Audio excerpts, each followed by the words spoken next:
So as I mentioned at the beginning, I am a venture capitalist. I will tell you, and I've said in every one of these events that we've held, most people should not raise VC money. However, I'm really excited for this panel because it talks not about venture capital itself, but the process of starting your own investment firm. It's a different spin on entrepreneurship. In fact, one of our volunteers came up to me and said, hey, I want to start my own investment fund someday. And I said, we have the perfect panel for you. So we've got 4 of my good friends here, and I will leave it to them to talk about starting an investment firm. Hello all, how are you? I am Desiree Vargas Wrigley. I am the founding GP of a new fund for Chicago called Velocity Catalyst Funds. And I am thrilled to moderate today's panel and talk to these amazing women who are building very different funds, all headquartered here in Illinois and Chicago. So I'm gonna let you all describe the thesis of your fund real quick before we.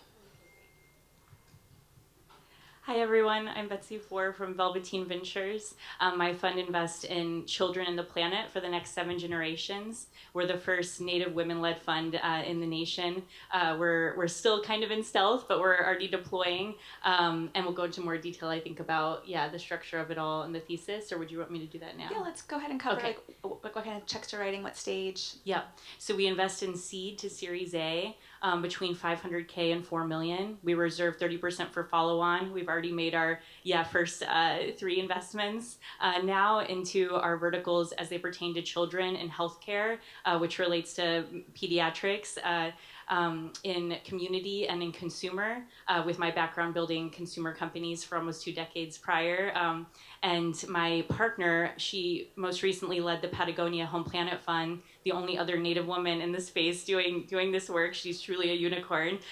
We joined forces after building a nonprofit together called Native Women Asset Managers, but she is leading our climate vertical of the house, where she spent her entire career building 7 climate funds, working at the UN for Indigenous Issues, and was Al Gore's right hand on his climate reality project. So we're thrilled to have joined forces to be able to focus on planet as it pertains to climate, and then on children as well for the next 7 generations. Thank you.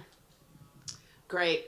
I'm Kerr. I'm the founder and general partner of Exposition Ventures, which is an early stage fund really focused on foundational technologies for future industry. So think about industrial companies and the technologies that they need across their value chain, both hardware and software. I'm a reformed chemist by training, so I like to do deep tech investing. And then prior to launching Exposition, built a venture capital group within GE focused on industrial tech. So it was really one of the first focused effort in that area. We are investing out of our Fund 1. We're about 10 companies into it. We're early stage, as I say, so that's everything from pre-seed to Series A. Hi everyone, my name is Dipa Mehta, and my background is all in healthcare and finance. Much to my parents' disappointment, I did not become a physician, but I decided to do the finance side of healthcare. So my background is working with a lot of large stakeholders within healthcare, pharma companies, payers, and providers from a corporate venture perspective. So Valeo Ventures, which is a fund that was just launched in January, so very new. We don't have any LPs yet, so we'll see what ends up happening. Is helping hospital systems and health plans create an outsourced shared service around corporate venture. There's a lack of longevity around a lot of corporate funds, and so we think that there's a thesis out there really around helping these systems and these health plans to create kind of 10, 15, 20-year cycles around corporate venture versus it being very dependent on a leader that's super interested in it and allocating money. The stage that we invest in is late Series A, Series B, and beyond. So we're raising $150 to $200 million fund. We'll have a maximum of 5 LPs, and looking at commitment sizes from them from $30 to $50 million. And we'll write checks that are between kind of $3 to $15 million.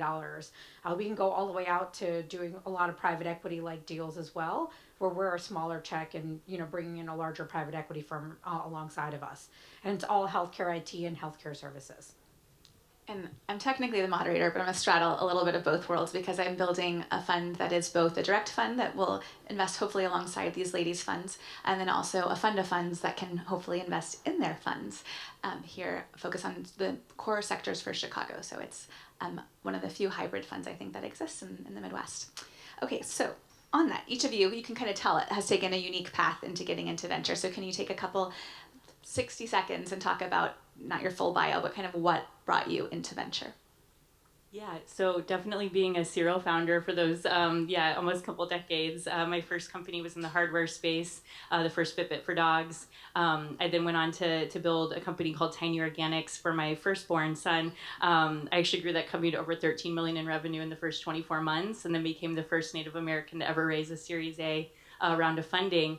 And I thought there must be many, many more Native founders to come. And so I got us all together. There's only 6 of us, and that's First Nations as well, who had either raised more than $1 million in venture or done more than $1 million in revenue for their companies to then mentor the next generation of Native founders. So I do that through my nonprofit, Natives Rising. And Natives Rising was really like laying the foundation for being able to build Velveteen Ventures because I wanted to do it for community first. And the way that I got my start as a founder was actually through a $50K grant from the Midwest because I didn't have that kind of like friends and family around. And the only entrepreneur I saw growing up was my uncle on the reservation in North Dakota, where Turtle Mountain, Chippewa, where he still to this day owns Azure's Auto Body Shop. And I thought, well, he charted his course, right, in life. And maybe I can, do that too and give it a go. But I realized in the second half of my career now and life that I wanted to use kind of all the skills that I'd learned in that first half for the good of Indian country. And how could I do that best was at first through the nonprofit world. And then I came into investing about 5 years ago, where one of my investors for my previous company had asked me to be a GP at their fund called X Factor Ventures in Boston. It's part of Flybridge, where we funded almost 3% of every female-led seed round in the nation. So we've done over 100 deals now. We're on our 3rd fund. And I really got to learn from the best there because Chip and Jeff built Flybridge back. I mean, they were like OGs in the 90s doing venture, at Greycroft, et cetera. And they sort of run a venture. Down, by the way. Yeah. And they're still good people, but yeah. And they sort of ran a Venture 101 course for myself and 23 other female founders who were Series A and beyond, so that we could then fund the next generation of female founders. And then I got to do that as our Chicago partner here for a number of years. And when I moved from New York to Chicago, kind of full circle, because I'm from the Midwest originally, but I'd been away for over a decade in London and New York. So this was several years ago now, but I got to join a firm called Long Jump Ventures, which I'm sure many of us know here, doing incredible work. And Rebecca was just here earlier. We're so thrilled, invested in over 45 companies there now. Now kind of an advisor on both of those funds as I went off to launch Velveteen Ventures, which I know we'll get into a little bit more. Yeah, so I did my doctorate in chemistry at the University of Chicago. One day when I was down in my lab, my phone rang, and it was one of my classmates that I'd entered the program in, and he said his wife had gotten knocked up, so he had to graduate. I said, I hope it's yours, dude. He said, yeah, it's mine. But he was working on a project for a VC firm. And so he needed somebody to take over the project so he could write his dissertation. And I said, why are you working for the Viet Cong? I had no idea what a VC was. But this is actually a true story. But he was doing some work for a venture shop here in town called Arch Venture Partners, which specialized in doing deep tech deals out of universities and national labs. And I went over, and they were looking for somebody that had 2 capabilities. One, they should understand something about the technologies, and 2, they should be able to string an English sentence together. And that's tough to find in a PhD program in chemistry. So, that is literally how I got into it. And I after finishing my doctoral work, I was in the charter class of Kaufman Fellows and had a chance to work with Alan Patrikoff at Patrikoff and Co. and came back to Arch for a decade as a partner. And then Intellectual Ventures, GE Ventures, and finally launched my own thing. We can talk about that later. So, I'm an investor in residence at the University of Chicago. I went to Booth to get my MBA. And one of the things I always talk about is, venture is not a linear path. There's so many ways to get into venture. People go into venture, they go out of venture. There's a lot of different ways. I will say I had the linear path.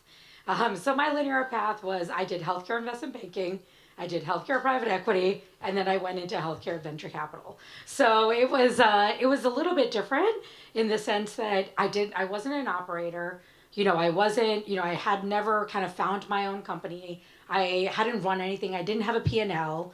But here I was investing in companies where I was on a board and talking to founders and, telling them, hey, you should do this versus not do this. And so, what I ended up developing for myself was, what's your superpower? For me, it was this ability to say, can I help your business development teams to be able to grow revenue in your company through commercial contracts? And so a lot of that came through, knowing all of the customers. So knowing the health insurers that were going to buy this product, knowing the hospital systems that were going to use this technology. And that was my ability to be able to kind of differentiate myself. So again, linear path, but creating a really kind of differentiated point of view and a differentiated way to be able to kind of help founders as they were growing their businesses as well. I think that's a great point. Comment on that. I'm going to make a comment first. On the nonlinear path. on the nonlinear path, because I always say like life is like a game of chess, right? You just trade one advantage for the next. So, you weren't an operator, but you hang out with enough folks, you find ways to help them, and then you develop experience. And I mean, similar thing for me.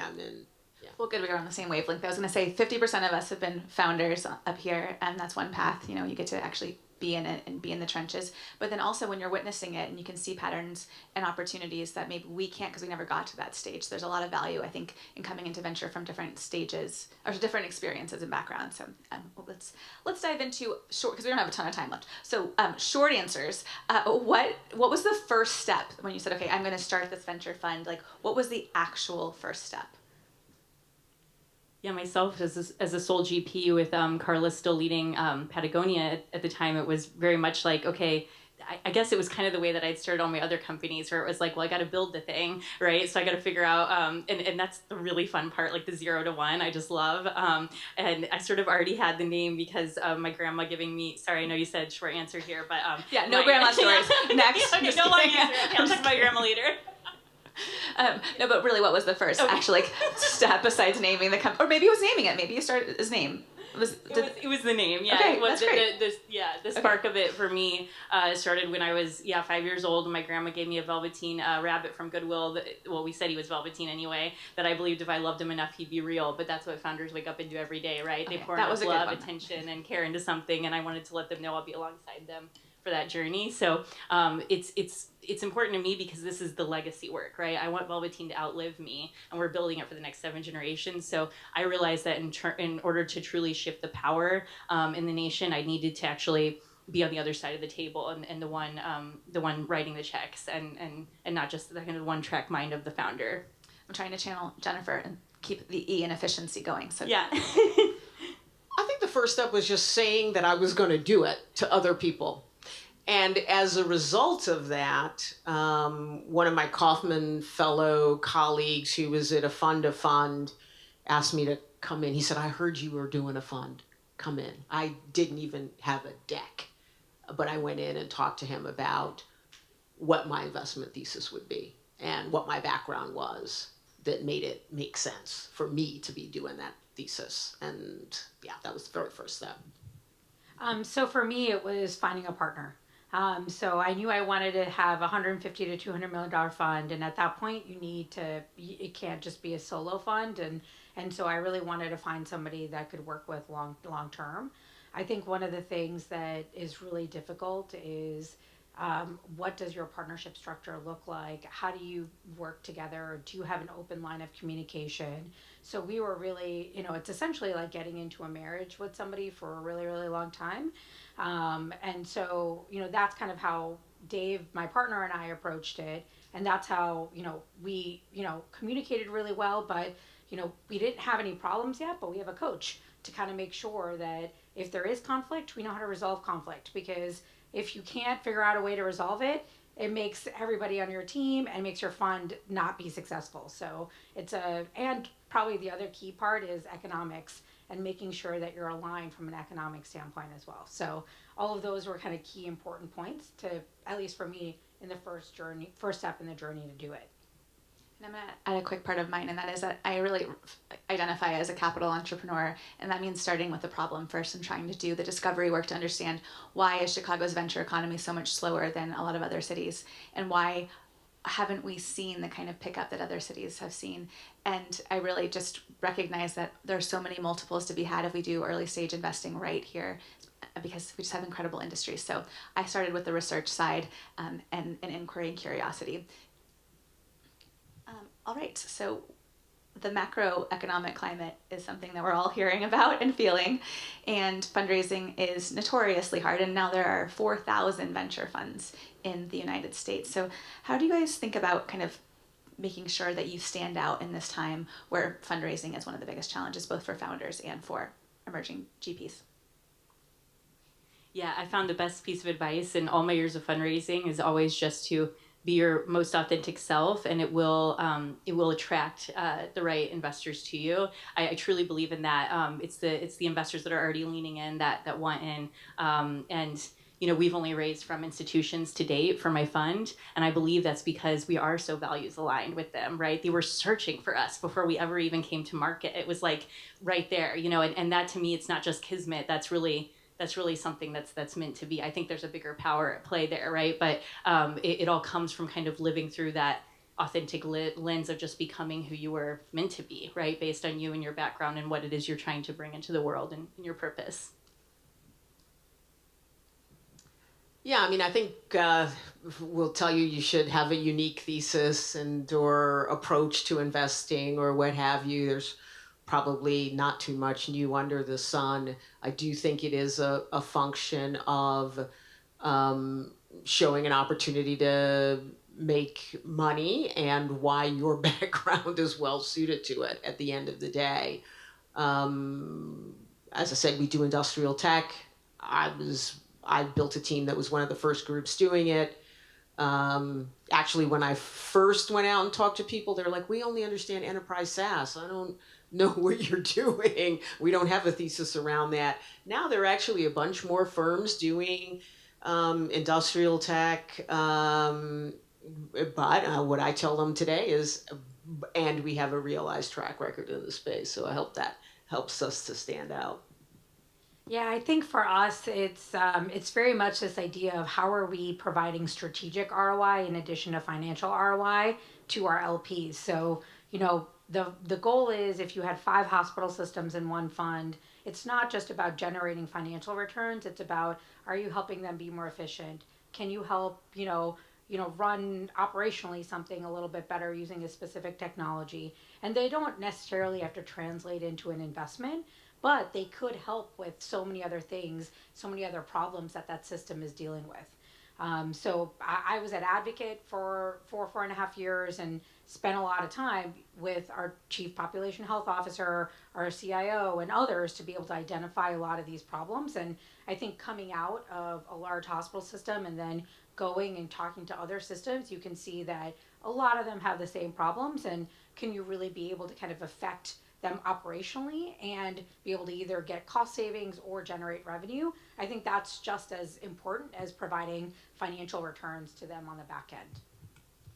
I think one of the things you'll see across the board here is that by having industry-focused funds, you have clear stakeholders that you can go to and figure out where your alignment is. And I think that's probably one of the things that's differentiating your raises from the generalist funds that are out there right now. I'm curious if over the last year or so, as you've been raising, 2 years, however long, or beginning to kick off the raise, if you can reflect on any mistakes you made either from the fundraising perspective or in the formation time, that if you could go back and undo it, you'd get some time back or create some efficiency or just have a better experience. I'm happy to, I'll go on this one. I think the second thing that I did was try to figure out who I was going to work with, and that did not work out. I will say that. So from I think on paper, it looked great. It was somebody I knew, somebody I was friends with. We'd worked together at GE. She was more on the operating side, had done a lot of digital transformation work, but really didn't understand venture. And I think once you start getting out there trying to raise, that was tough. And she just wasn't used to that and didn't like it. I mean, I don't like fundraising either, but I was willing to stick with it. I love venture investing. And so that's a super blow when you kind of lose a partner after you started fundraising. That's hard. Yeah.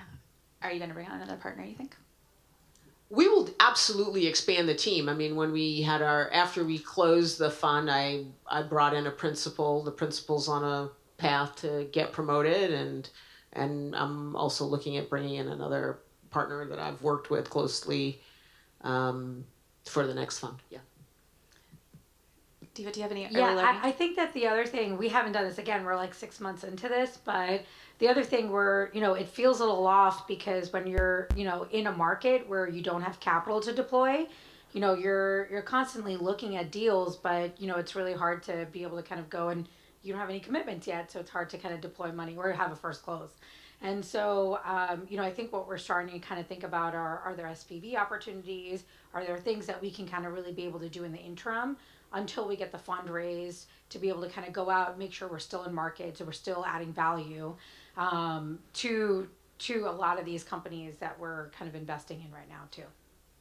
It's a great point. When founders are building companies, they get to build an MVP and then they can show it to investors and they go out and raise money to go then scale it.